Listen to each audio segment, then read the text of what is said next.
Welcome back to Founders Found Here. I'm here with KP. KP is on our team at day one, joined quite recently. We're like brothers from another mothers now. Is that a brother from another mother? Feels like that now. That's how I feel I'm psyched you're here. Psyched we get to chat. So you're the build in public guy. What does that mean? Let's talk about that. Great question. It's the question that I keep getting all the time. The way I would describe building in public is a practice. To me, it's more like a practice and a craft, not necessarily a one-time outcome kind of thing. So a lot of people are obsessed about outcomes, but the way I think about it is it's a practice and it's a craft of creating content intentionally on the internet to attract other like-minded people like you around the world on the internet, so you can build and nurture these relationships. Literally just like publicizing what you're building as you're building it. As you're building it, right? Everywhere. Now there's a slight nuance here, which is when I say create content to attract other like-minded people, most people, if you notice, like social media generally, people create content to broadcast their message. There's a slight nuance here. It's not just about broadcasting. It's just standing up on a podium and feeling like you are an expert and you have something to give to the world. It's more like a peer-to-peer conversational experience where you're sharing, not preaching, what you've just learned, which calls for authenticity and vulnerability. Because if you don't throw that in there once in a while, don't have to be every day waking up and sharing raw, candid, vulnerable things, but if you don't have a blend of authenticity and vulnerability, you just create this echo chamber, which is what a lot of influencers and a lot of social media creators eventually end up being. And it gets very frustrating at the receiving end. You've been, the receiving end, because you feel like they're out of touch, right? They're speaking at you. And people also, the other belief that I have is that people in 2022, in this era, in the next 10, 20, 30 years, people don't want to be marketed to. People don't want to be sold to.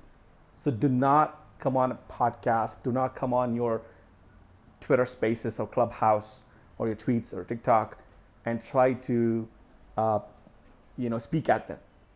So building in public to me is a way to speak to them, share all the lessons and learnings, insights, good stuff, bad stuff along the way. Super vulnerable. Yeah.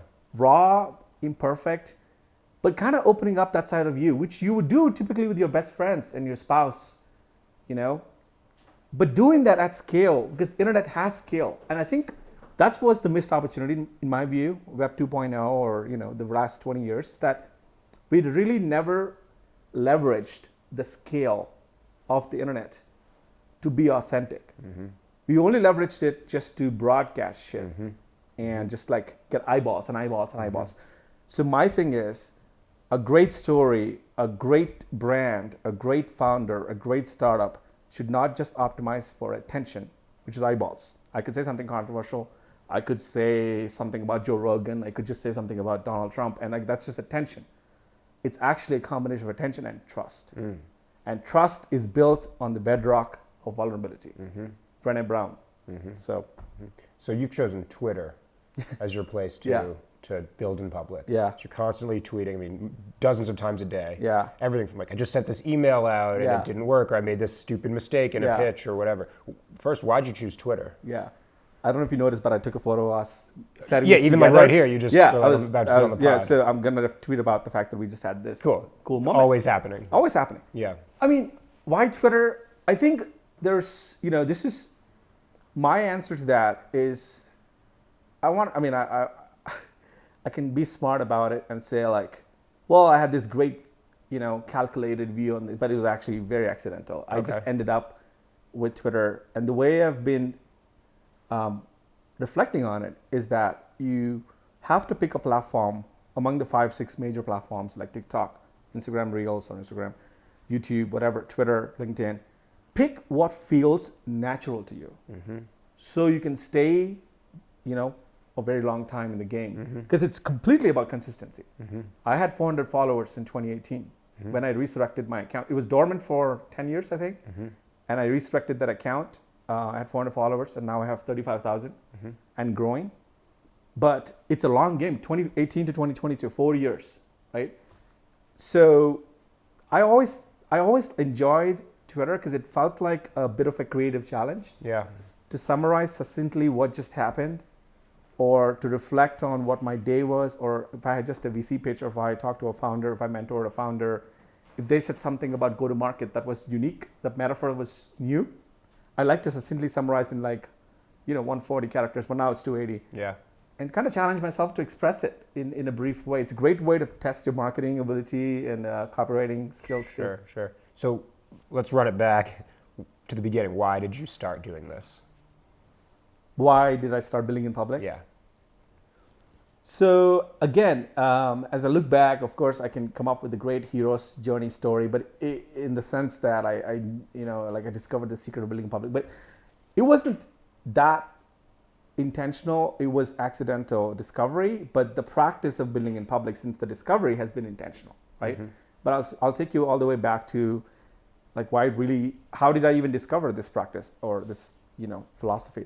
So it was 2018, and I remember being completely burnt out and at the rock bottom of my adult life, career, because I was always in these product teams and corporate jobs, kind of played safe, and I had to play safe because I was on visas.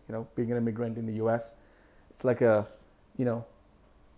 puzzle. You have to navigate through this visa maze.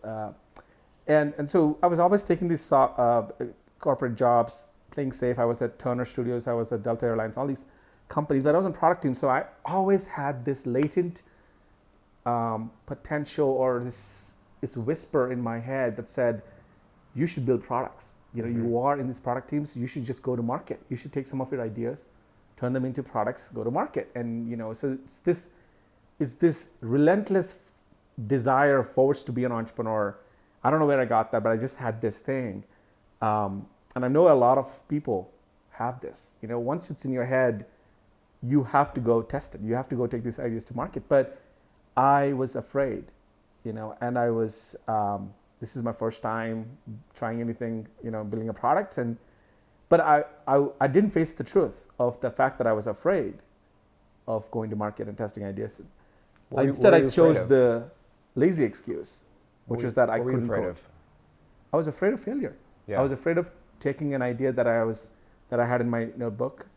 By the way, I had a Notion doc, like Google Docs. I had this idea document of 80 plus ideas. Yeah. What if there was a better product on it? What if there was a better, whatever. I always had these things in my head. I've always been an idea guy.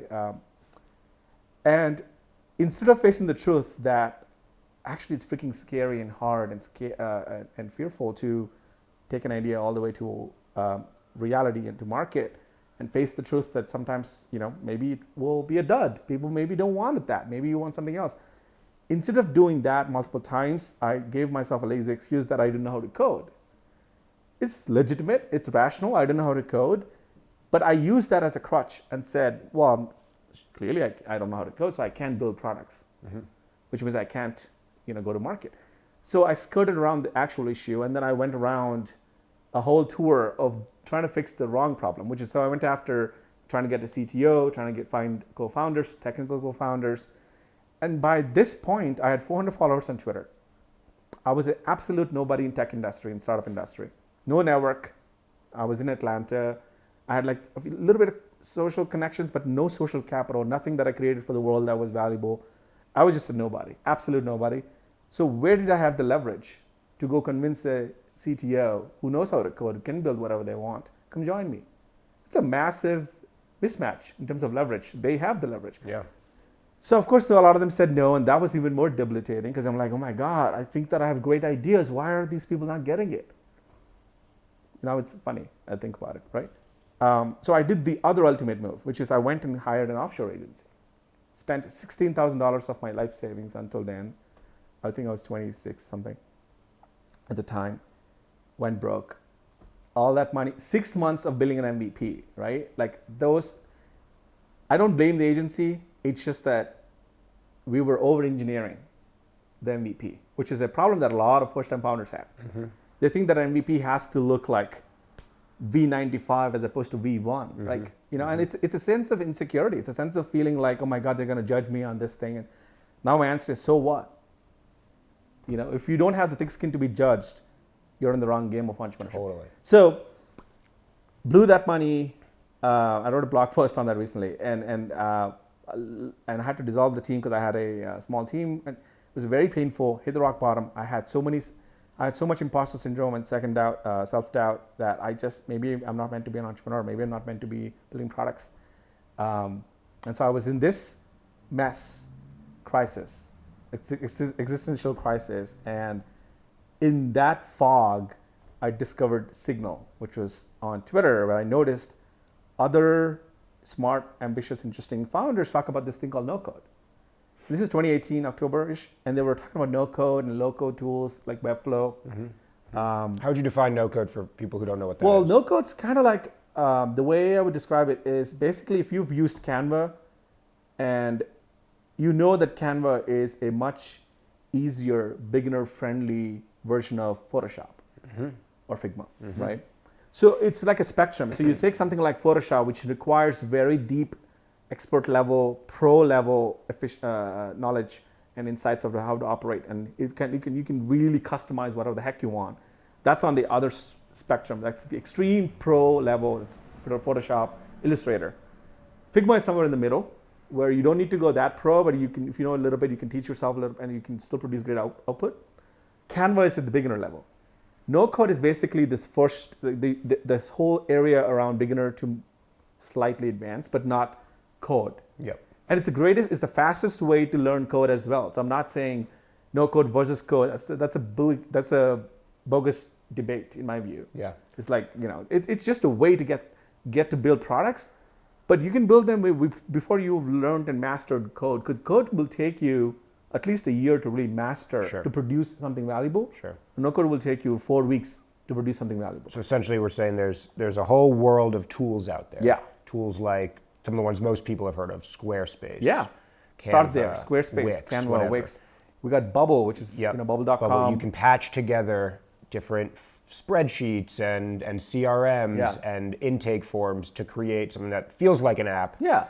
But it's not an actual built on code. It's built on other tools that already exist. Right. It's visual coding. You know? That's no code. Yeah. It's kind of, I mean, to me, it's also funny, like we can go into a whole different tangent here, because if you listen to any modern hip hop song, 95% of that was made on an iPad.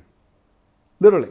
Because it's if you know because nobody's really literally recording piano chords anymore. Yeah. Right? Unless you want to do a classical or something, right? Sure. Most music is electronic. Most music is produced electronically, right? Even if you want to play the clarinet in a hip hop record. Find a sound, a sample. Yeah, exactly. Just pull it together. So it's all happening through computers and visual, like drag and drop, click, tap, tap, tap, as opposed to like writing the script of music, writing music, sheet music. Yep.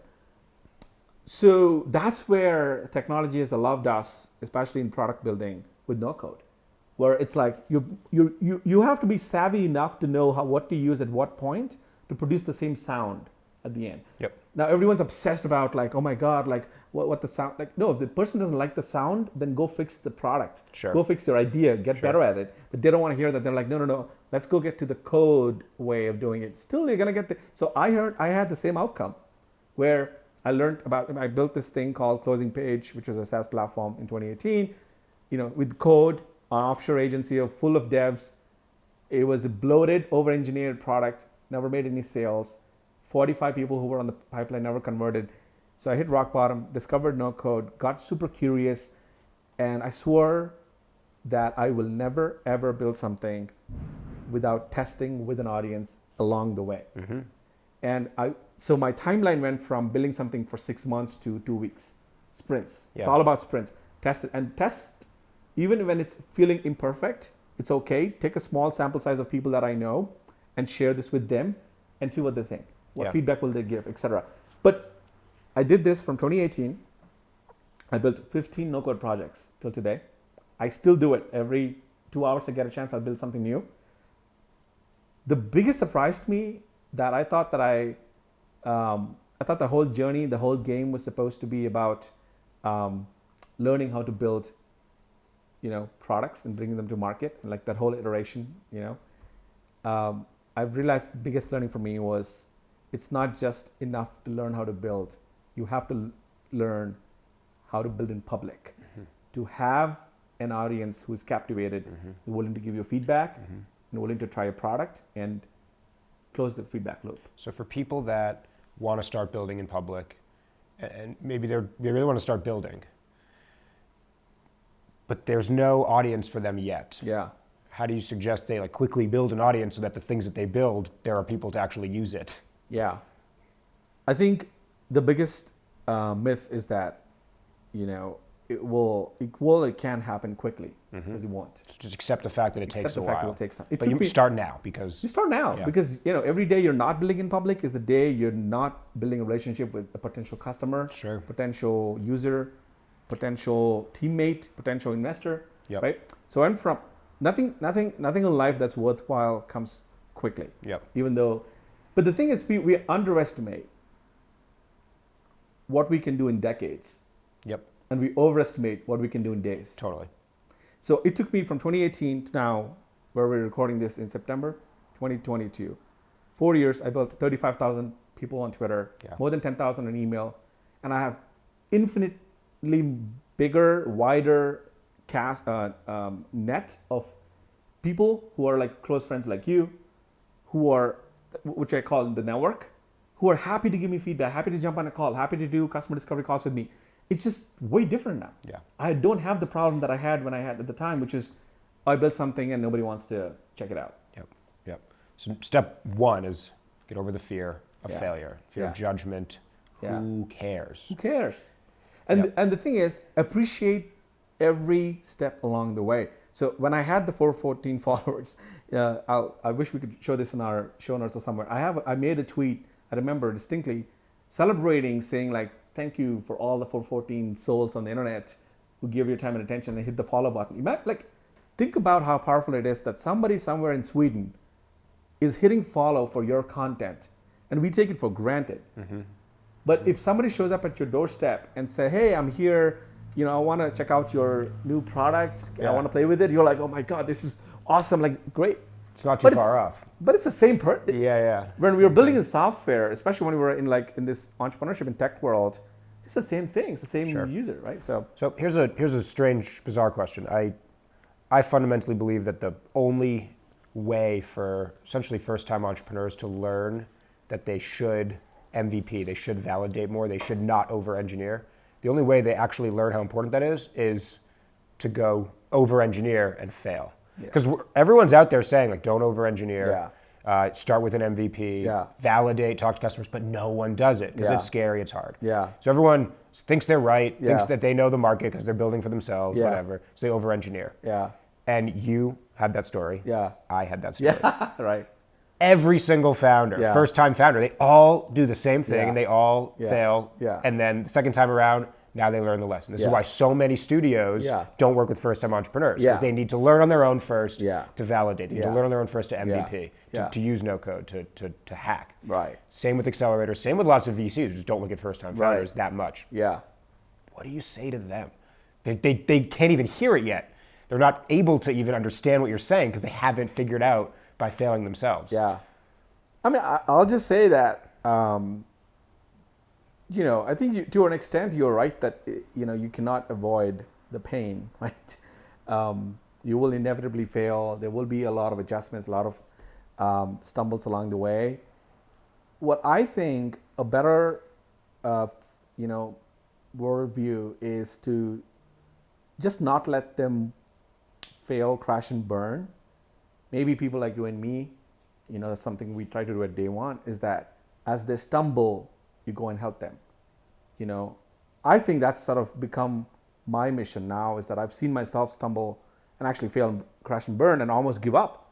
And I'm actually quite concerned about millions of people who woke up today and said, this is it, I'm calling quits. Maybe I'm not meant for being a founder, being an entrepreneur.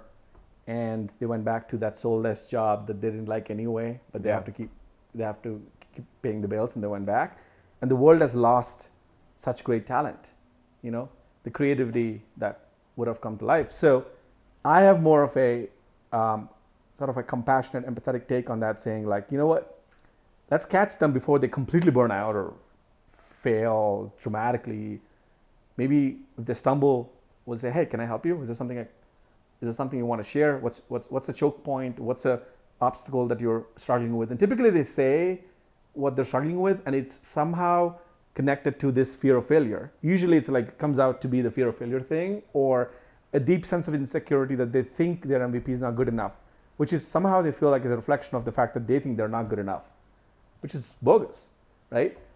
My biggest lesson from the last 4 years of my short tech career, startup career, and I want to go decades into this, but at least as of now, the biggest lesson is that entrepreneurship and being a founder can 100% be learned and taught.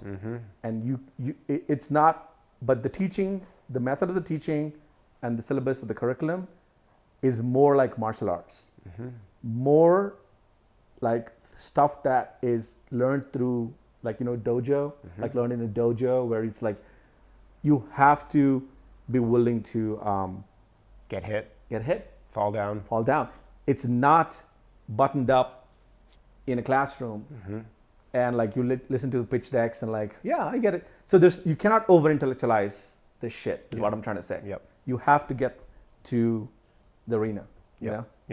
Love it. So that's my mission now. I've been saying this since I joined. I am insanely obsessed to get hundreds, if not thousands, if not millions of people off the sidelines into the arena where the action happens, which is you're building shit. You're building features, building products, building ideas that you think are valuable to a set of people, the world, etc. But you're also building in public so that you don't have marketing challenges. You don't have sales challenges, because people are already warmed up about what you're building, so that when you have it ready, a better version of whatever, they will buy. So I ran a marketing agency for about 7 years. And I remember when I started, the go-to strategy for growth was blogging. It was super hot. It's like, you need a blog, you got a blog. And then that led to SEO. And then the last couple of years, and even still, the hot thing is community. I have community. Blogging's over, SEO's over, whatever. Now it's all about having community. Do you think building in public could be the next thing?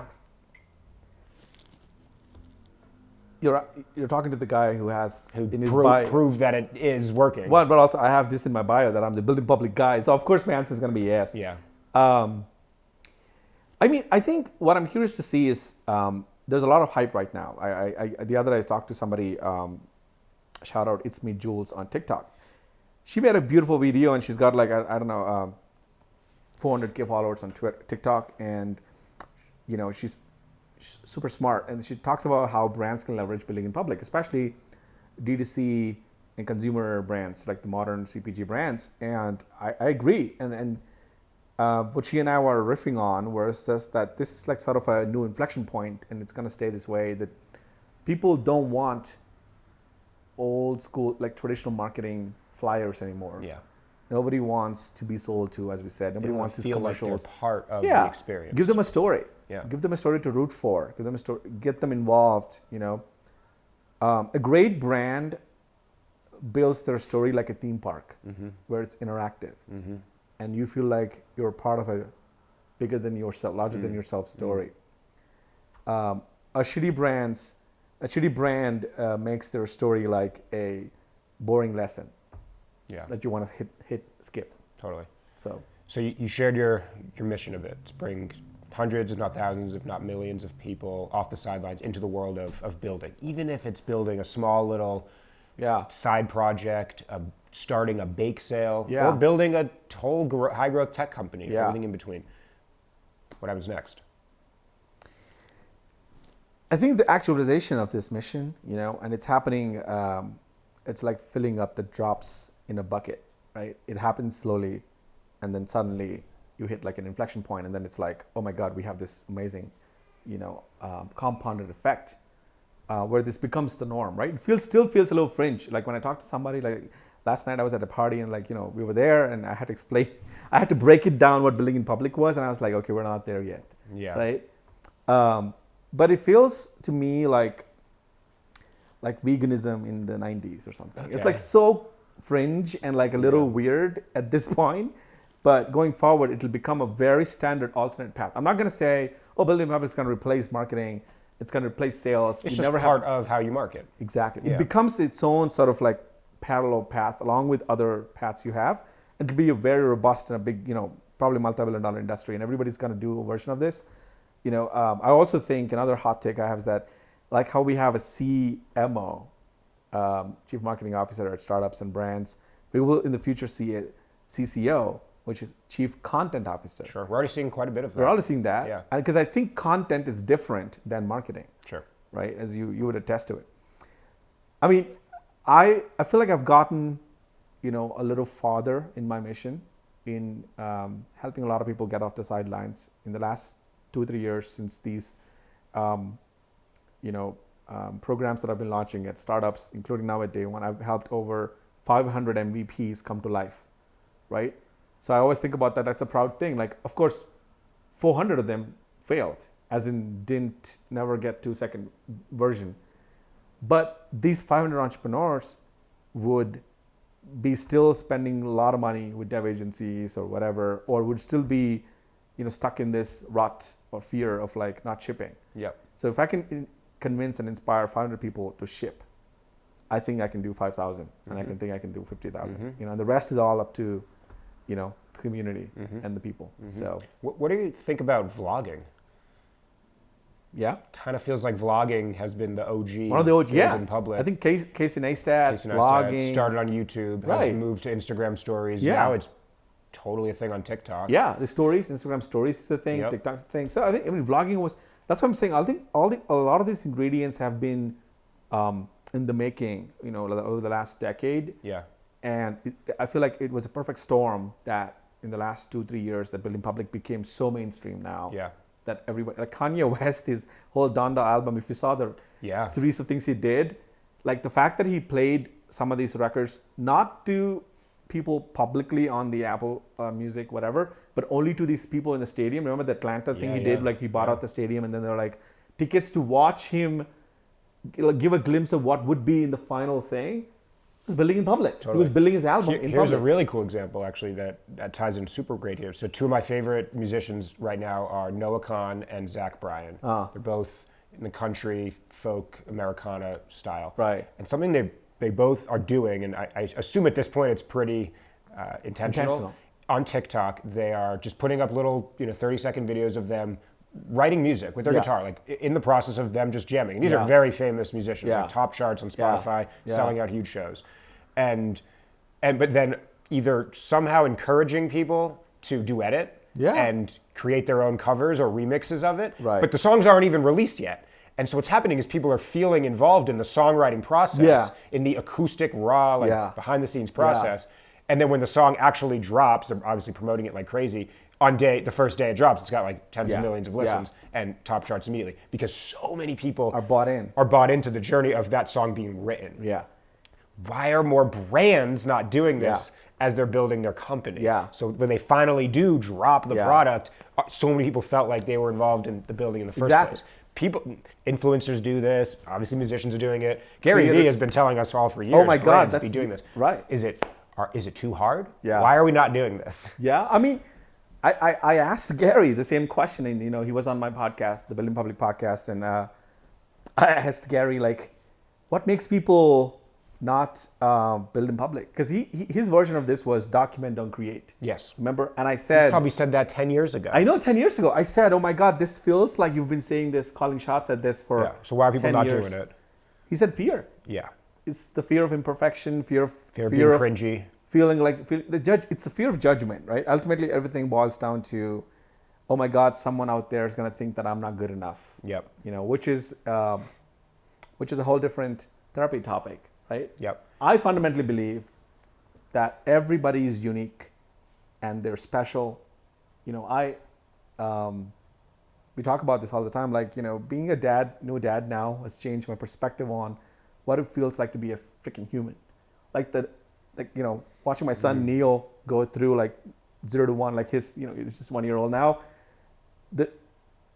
It's a triple miracle to be born human being, And to be born intelligent, to be born with like, all the senses working and everything is like 700 times harder. Yeah. And everybody in the world who don't have these gifts will tell you that. And you're sitting on a mountain of blessings and gifts that you already have, and you're worried about some rando, Pinky946's TikTok comment that they think your, landing page is not perfect yet. Like, screw you. Part of me even thinks like, how amazing is the time now where you can totally, in a valid way, create an avatar on the internet. Yeah. Use even an NFT or some cartoon face as yourself, and it's like half of tech Twitter now. Go if you're afraid of failure, you're afraid of being judged. Go anonymous. Use it. Go anonymous. Put on Dead Mouse's mask because he was scared shitless to be on stage playing music. Yeah, I think I'm glad that you brought up this anonymous thing. I do think though, it requires a little bit of skin in the game, which means it requires a little bit of showing who you are. Yeah. Because, like I said, you're banking, the artists you talked about, intentionally or unintentionally, have been building this album in public, but what they're doing unintentionally or intentionally is basically they're creating trust and building community and letting them in before the paint is dry. It takes courage to let people in, into your life when you haven't figured it all out yet. Yeah. And so you cannot do this under a veil. Like, you have to show that I don't know everything. I don't have all the answers. But my favorite lesson from all of this, apart from like the fact that, Living Public works, all this works, is that, look, the greatest way to inspire somebody to be an entrepreneur is to normalize how failure is a daily and a weekly and a monthly occurrence in your life as an entrepreneur. So if everybody is waiting to write their 30-year reflection biography where everything is flowery and perfect and you kind of forgot like what happened 30 years ago, you're really not giving them the real deal, the real, emotions that went in on a certain day. Yeah. You're just like kind of like architecting a story to feel like a hero's journey, and then the book is a run-off success, but how many people have been inspired? But if you're able to share what's going on, if one of my dreams is to go from an idea to an IPO myself, or maybe have a few other friends do it in public, to show that the day before you ring the bell at the NASDAQ thing, you're scared shitless, which humanizes people like Bryan, Mark Zuckerberg, whoever, because the problem is for millions and billions of people to connect with them, they are putting them on a pedestal that, oh my God, Bryan Chesky or Gary Vee's got all figured it out. No, they don't. So my favorite part about getting part of Day One and like all these startup lessons is that, oh my God, I'm shocked at how much they actually don't know. Yep. Like Gary Vee, Alexis Ohanian, people that we work with, they're figuring it out along the way. Hence, I can also take a shot at something that I believe in. Yep. And make tiny progress and not feel like I need to know all the answers on day one. So you've helped 500 plus MVPs and small little project come to life. You have 35,000 followers on Twitter. Yeah. There's probably quite a few people out there listening to this now that are thinking, I would love KP's help, or at least his guidance, or working with him on a regular basis so that I can be one of the next 500 that he helps build. How can people get in touch with you or find you? I mean, my majority of the day has been designing programs and tracks, what we call tracks at Day One, and experiences and constraints that force people who are sitting on ideas to take a shot at them, build them using no-code, low-code tools, and go to market. So a majority of my day goes into that, into Day One and what I'm designing here. So one way to be a part of that is join Day One. Shamelessly plugging. Shameless plug. Shameless plug, I know. As a CMO in you is happy now, right? I'm psyched. Thank you for saying that. But like genuinely, just be in the orbit that we all share, and I treat the arena where you build stuff, the programs, the tracks, where you treat as holy ground. And it's like the new church for me, where you're going from being an idea person and you're going through a transformation to being a builder, a maker. Yeah. It's a gift a lifelong gift. Because I was a maker, I became a maker in 2018. I'm forever going to be a maker. Because at what point will I forget Webflow? You think in 2035 I'll wake up and like suddenly like forget Webflow, forget how to build, forget how to write landing page copy, forget how to go hunt on product sounds? These skills are lifelong assets. Yeah. So that's why I want people to learn these, whether they do it on their own or through day one or through whatever method that may be, that's fine. But you should definitely lean in towards moving closer to the market, which is the arena where your ideas are tested. And you're tested as an entrepreneur. Sure. Because what comes out of it, the person that walks out of that arena is a changed person. Yep. You know. Yep. So that's how they can find out. Also on Twitter, I'm at @thisiskp_. Yep. And you know, you can find me on other places. All right. To the next 5 million people. Cool. Thank you so much, my friend. Thanks for having me.